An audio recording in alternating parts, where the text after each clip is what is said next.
Mangkean kowe. Mentala karo Ndara Sedewa. Dumes Dewa ki enom dhewe. Terus kowe luwih tuwa, sithik-sithik kudu manut kowe. Kudu manut kowe. Ora selawase wong tuwa ki bener. Semangkean ora. Kowe iki nesu karo sapa? Werkudara. Kok ngerti aku? Ha siramu nutupi kok.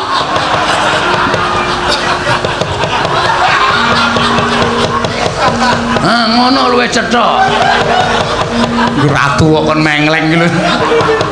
Ora ana ratu kok kon ngene iki ra ana. Ngono terus lho? Yo. Hah? Aku sing ora trima. Tantrimane Bagong karo Petruk. Kowe tak kandhake bapak kowe Werkudara kowe. Aku matur nang kersane bapak. Bapak mengko takon jenggelek. Aku teko tak lapori, Pak, Pandhawa ora iso rawuh nang Karang Kadempel 5. Bapak terus muni mergane apa? Ndara Sedewa ditundung Ndara Werkudara. Kok Ndara Sedewa ditundung Ndara Werkudara, aku njlentreke ngene, Pak. Bapak terus mari ya, Tra ya. Heeh. Bapak mari nesu kan. Ndaraku ke pancen njaluk dikandhani tenan. Kula pun dinggo jimat paripen dayana ing kasantosan. Prayoga nunggun mulunggu sampun mboten kirang prayogi. Punakawan Pitra Padhalarja sapraptamu.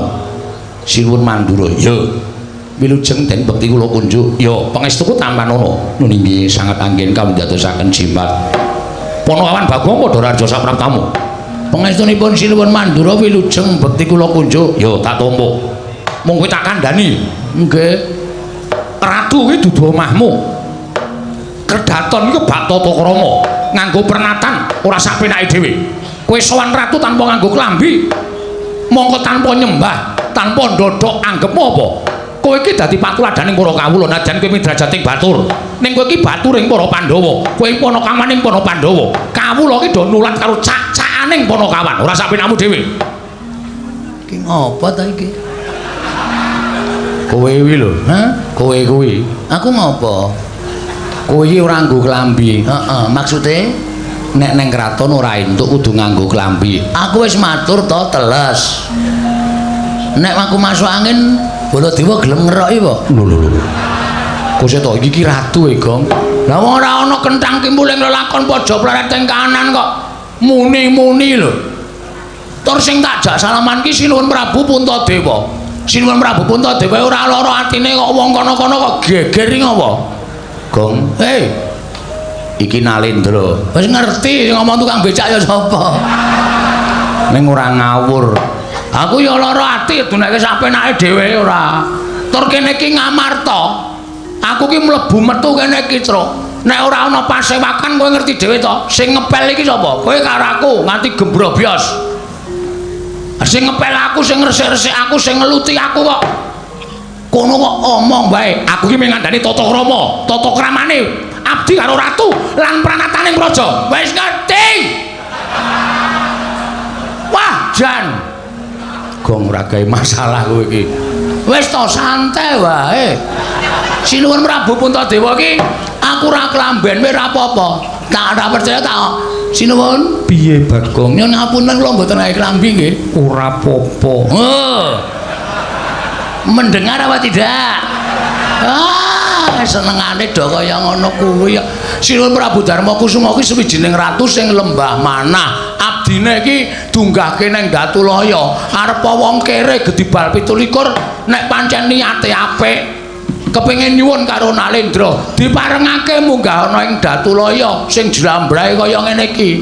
Ya, Tru? Ngono kok omonge ora. Ya wis ora gelem ngandani ya wis. Ora usah ngandani wong bapak ora tau ngandani kok kowe ngandani. Demen isin kowe rasa kondo karo Bagong, rasa ngomongi Bagong. Dinengke wae. Wah, bocah kurang sakon. Wingi pun digenepi ya, Den? Pitra Padhalarja sapraptamu. Wilujeng Den bekti kula kunjuk. Ya, Bagong. Dalem. Rarja sapraptamu. Pengantenipun Ndara Werkudara wilujeng bekti kula kunjuk. Ya.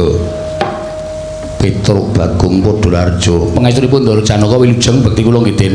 Ya Petruk Bagong. Nun. Raharja sapraptamu. Wilujeng bekti kula kunjuk. Iya. Ing atase Bagong kok akon pindah Janaka. Njur derajat iki dhuwur endi? Mriki niku tempat duduk kula. Lah sampean kok ngenggoni? Nomor kursi pinten? Lho, nomor kursi piro? Padahake ora. Wis Janaka ora dadi ngopo, kok ora buka singgihan. Petro dalem ana apa Petro apa sowan saka karepmu dhewe? Apa diutus bapakmu Semar?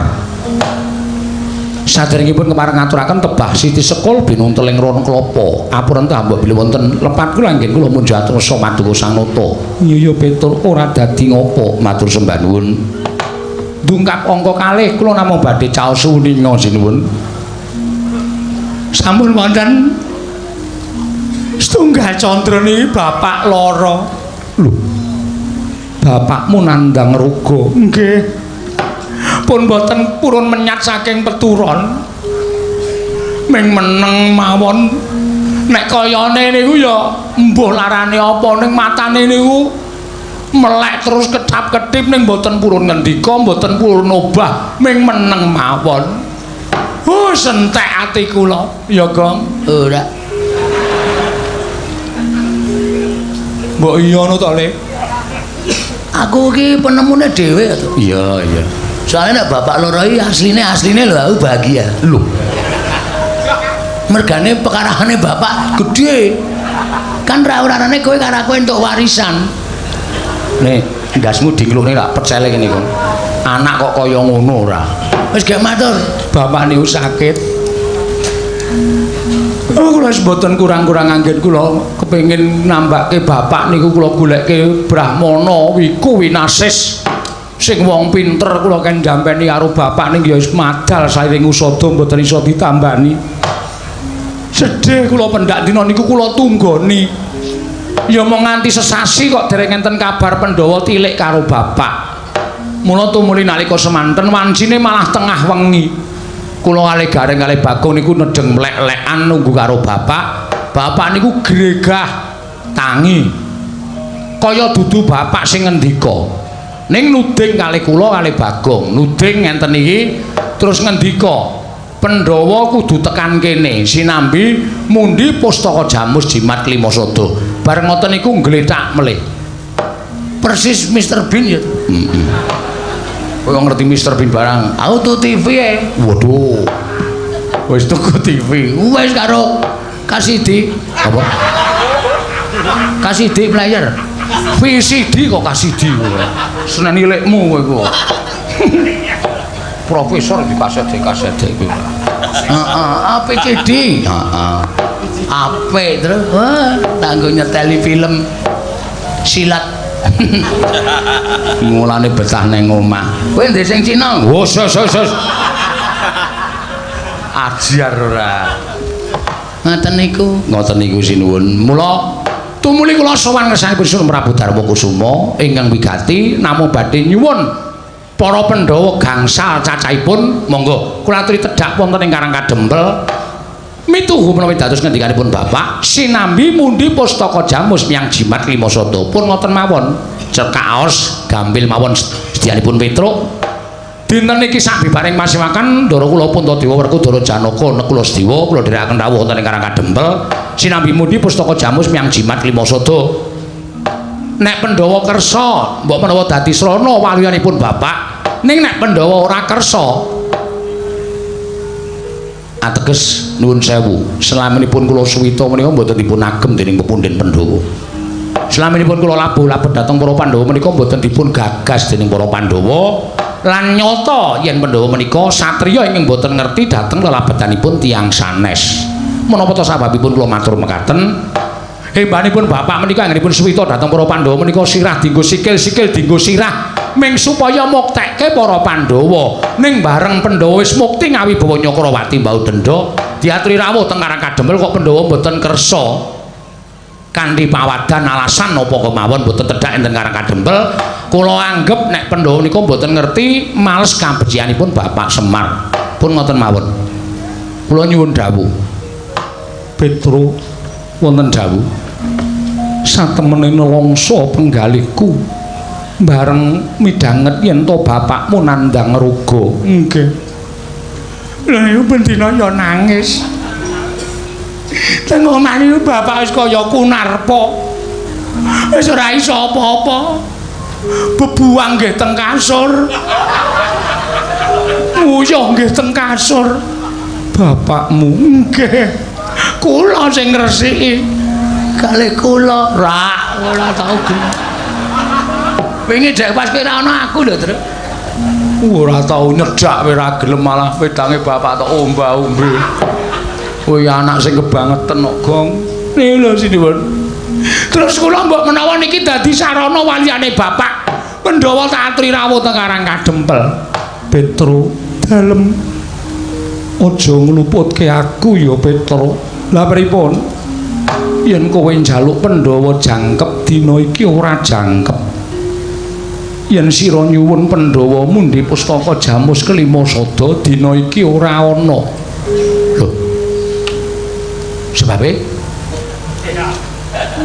Sebabe napa? Mara gagi petungen Pandhawa ingkang padha lenggah ning Datulaya iki apa genep 5. Ndara Werkudara, Ndara Janaka, Ndara Nekula. Oh. Kok kurang siji? Bendaramu Sedewa ora ana. Kok mboten wonten? Petruk tak ketak sirahmu kok. Kaget aku. Yen ngapunten ae. Kaget kula ki yo. Kok dadi Drasdewa mboten wonten iki pripun? Gong. Drasdewa ora ana. Lho, le nyareke jam pira? Ora paham cah iki. Tegese ora ana iki ora ana ning Pasewakan. Hah? Ora ana ning Pasewakan. Lho. Ha nanti iki lagi arep tak rembug le. Wah, jan iki kok dadi kanane. Ha iki nek nganti ora genep 5, Pandhawa ora rawuh ning Karang Kadempel, bapak mati lho, Tru. Ha iya. Kanane kaya ngono e. Piye iki? Sik, ngenteni Sinuwun Prabu Darma Kusuma. Mula aku matur karo kowe, aku kandha karo sira. Aja ngluputke aku. Lah terus kok kanane kaya ngenten panjenengan pembareping para Pandhawa kok nganti Pandhawa godhang kurang siji niku lho kok ngluputke sapa? Petro, nggih. Sing nundung bendaramu Sedewa apa pun bendaramu Jodipati. Ndara Werkudara? Iya, Petro. Sebabe Koko Prabu Ndarawati rawuh kepengin nyuwun ngambil pustaka Jamus kelima sada. Kabeh padha sarujuk amung bendaramu Sedewa ingkang ora mathuk lan ora cocok. Merga rumangsa pustaka kuwi aja nganti pisah kaliyan para Pandhawa, pusaka kuwi dadi panguripaning kawula Ngamarta. Yen pusaka bakal diboyong ning Ndarawati, bendaramu ora sarujuk, tumuli dadi cengkah rembug kelawan bendaramu Jodipati. Gempung penggaling bendaramu Werkudara, tumuli bendaramu Werkudara nundung kelawan bendaramu Sedewa kon lunga saka negara Ngamarta. Merga Sedewa ngukuhi pustaka Jamus kelima sada aja nganti lunga saka negara Ngamarta, Petro. Ngoten to? Iya, Petro.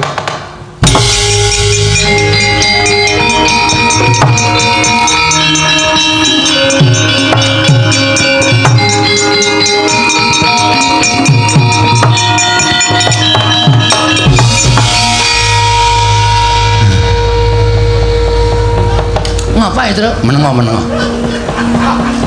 Mundur. Ki aku nesu iku mbane kedupak cangkemmu. Nuwun sewu, Gus. Nuwun sewu, Ndara Werkudara. Tru piye? Leres sampeyan nundung Drasdewa. Iya, pancen bener. Sababe ora manut karo aku. Apa kudu ditundung nek wong ora manut, ha? Apa wong nek ora manut kudu ditundung lunga? Apa kudu lunga saka negara Ngamarta kula tak takon? Apa ora iso dikandhani kanthi alus-alus? Drasdewa niku adimu lho, nuwun sewu. Panjenengan kalih Ndara Puntadewa kalih Ndara Janaka menika tunggal wadah, tegese tunggal ibu. Mongko Drasdewa Nekula niku beda ibu, mongko ujaring para sepuh, yen kowe tresnani adimu ku alon ki tresnanono ngluwihi adimu sing tunggal wadah. Lah kok malah sampeyan nundung Drasdewa niku karepe piye? Niki merga sampeyan nundung Drasdewa, bapak kula iso kejek-kejek. Merga Pandhawa ora iso rawuh teng Karang Kadempel jangkep 5 cacahe. Apa itu masalahe? Waduh. Tak ketak-ketak kowe. Aku tak takon, aku tak melu nesu. Ngene tak omongi, ha. Ndara Werkudara nundung Drasdewa. Wus. mergane Ndara Sedewa nggondhali pustaka Jamus Limasada sing arep diboyong Ndara Sinuwun Ndarawati. Terus Ndara Sedewa diseneni Ndara Werkudara ditundhung lunga. Monggo kowe ngerti to bapak butuh Pandhawa 5. Heeh. Monggo nek rangno siji iki tegese Pandhawa ora genep 5. Ngono ya? Heeh. Lah terus masalahe kowe nesu. Lah ya iki mau. Iki mau. Watis. Ora ana ketoke ora ana sing nggo nesu ya, Tru. Ndara Werkudara nundhung Ndara Sedewa. Heeh. Mergo Ndara Sedewa nggondhali pustaka Jamus Limasada. Ndara Werkudara duwe penemu pustaka diparingke Sinuwun Ndarawati. Betul. Ndara Sedewa terus ditundhung mergane wani karo Ndara Werkudara. Terus Ndara Sedewa lunga. Heeh. Lah iya iki nesune nggo nendi?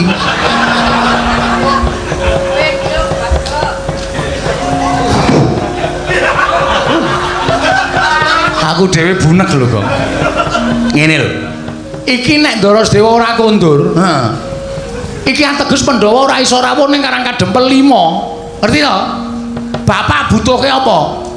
Bapak butuhke obat. Obat nggo ngobati matamu kuwi. Trombo ora kasar cangkeme. Aku ki mumet dogong anakku kuwi goblok banget. Wah, wis kowe rasa nesu. Ya nesu karang kowe karo aku ki wis wong loro. Nek nesu karo Ndara Werkudara. Masalahe Ndara Werkudara nundhung Ndara Sedewa. Oke. Rasa suluk. Gak suluk barang ora. Men ketok greget ora. Maksudmu piye, Wer? Lho. Adimu dhewe tundhunge maksudmu piye? Monggo bapak mbutuhke Pandhawa 5 rawuh nang Karang Kadempel sinambi mundi. Apa to? Pustaka Jamus Limasada. Pustaka Jamus Limasada. Aku nek nganti kok bapak ora kelakon didep Pandhawa 5. Nek bapak cilik lara, gedhe tekane mati, sapa sing tanggung jawab? Semangkean kowe. Mentala karo Ndara Sedewa. Dumes Dewa ki nom dhewe. Terus kowe luwih tuwa, sithik-sithik kudu manut kowe. Ora selawase wong tuwa ki bener. Semangkean ora. Kowe iki nesu karo sapa? Werkudara. Kok ngerti aku? Siramu nutupi kok.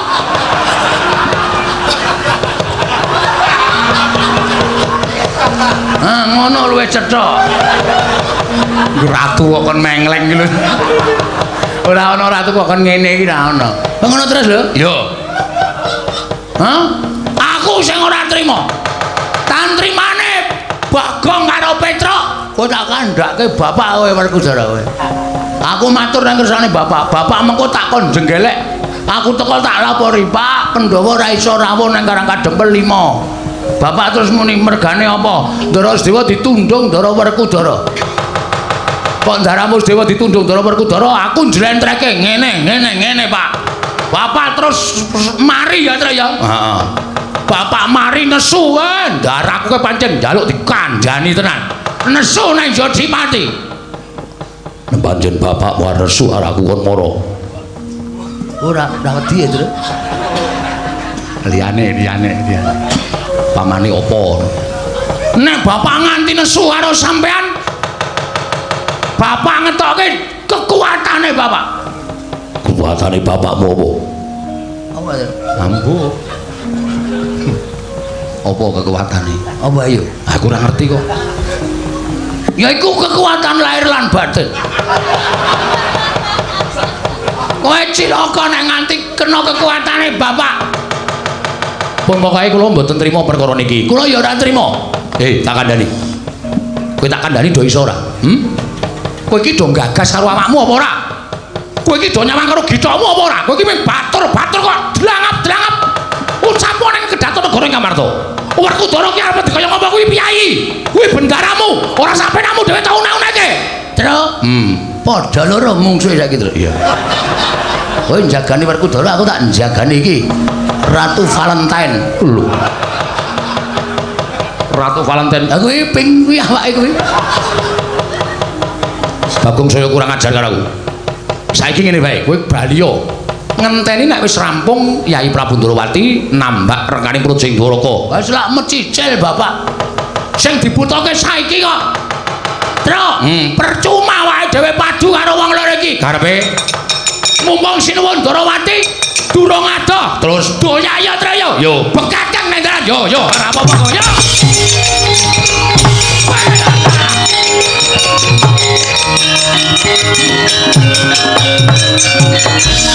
Manus manik jajalan surtane baune iblis lanak.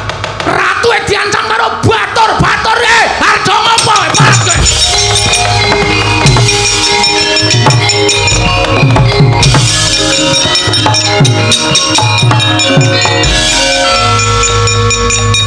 Mlayune nendi ya kok aku ya ora ngerti. Aku adhe kok klipat lunga. Ayo karang men. Ketok gayenge. Oh gunung atos ora. Kok men ketok gayeng ora. Ning mestine Sinuwun Darawati iki biasane nek tindakne ndi-ndi ngasta kreta. Heeh. Titianing Sinuwun Darawati iki kreta Kyai Jaladara. Iya. Titik wae bane to. Heeh. Tilase. Heeh. Iki. Oh. Ayo kapokmu kapan? Kecandak iki genah iki terus. Ha iki lho, Mbak Tipak ban iki lho. Heeh. Tak turute. Ya. Hati-hati lho, Gong.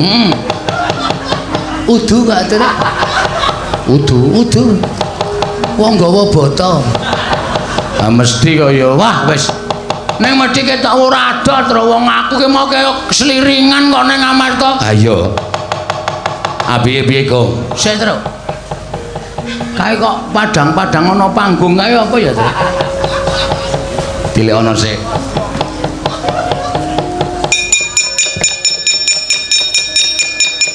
Apa, Gong? Ana pentas limbukan. Nonton sik apa piye? Yo.